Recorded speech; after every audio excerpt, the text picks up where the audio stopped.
जीव जगत संतुलित करने दिगरे घर चटियार भूमिका अतुलनीय।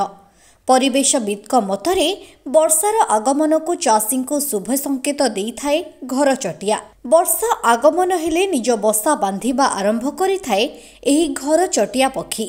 एही बसा बांधिबा आरंभ हेले चाषी जानिपारे जे खूब शीघ्र वर्षार आगमन संकेत परे चाषी निज चाष कार्यर सजबाज करिथाए। परवर्ती समय रे कृषि कार्य विभिन्न पोक रोग जीवाणु को खाई परिवेश संतुलित करिथाए। किंतु वैज्ञानिक ज्ञानकौशल रे कृषि कार्य जैविक सार कीटनाशक औषध जंगल नष्ट पक्का घर व्यवहार फल घर चटियार वंश प्राय लोप होबाकु बसिलाणी। केउठी काँ भाँ देखा जाउछि घर चटिया।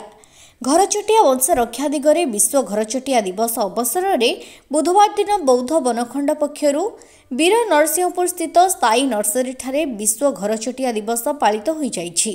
एही अवसर में मुख्य अतिथि भाव बौद्ध वनखंड अधिकारी देवप्रिय कंपंक अध्यक्षतार अनुष्ठित कार्यक्रम में प्रोफेसर सिद्धेश्वर महारणा, बौद्ध पंचायत कॉलेजर पूर्वतन अध्यक्ष प्रशांत कुमार महापात्र, अध्यापक प्रवीर कुमार दास, बौद्ध पशु चिकित्सा अधिकारी डॉक्टर प्रियव्रत बेहेरा और अन्य वक्ता माने मंचासीन थिले। घर चटिया सुरक्षा दिगरे मंचासीन अतिथिगण निज निजर मत रखिथिबा बेले घर चटिया रहिबा पई ए अवसर में चटिया बसा हरभंगा ब्लॉकर बौद्ध पुरानाकटक और माधवपुर रेंज अधीनस्थ विभिन्न गाँ बंटन करा जिबा नै वनखंड अधिकारी श्री कंपो सूचना दैछंती। एही कार्यक्रम में विभिन्न स्कूल और कॉलेजर छात्र छात्री, प्रकृति प्रेमी और वन विभाग कर्मचारी माने उपस्थित थिले।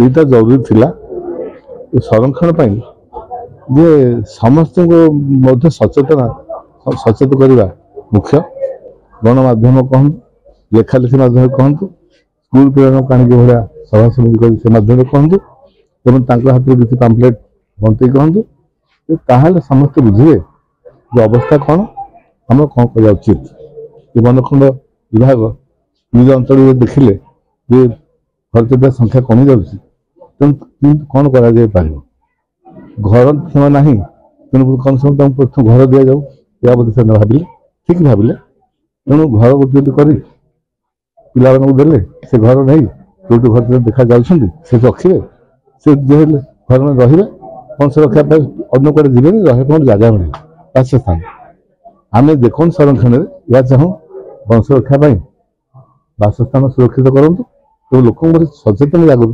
करूँ।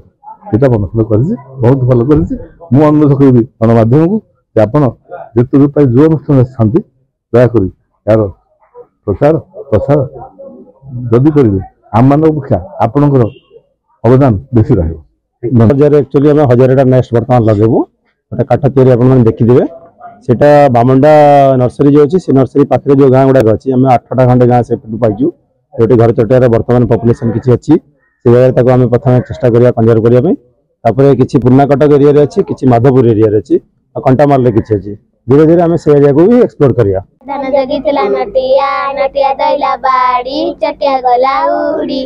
बौद्धर भागवत मेहर का रिपोर्ट फोकस प्लस।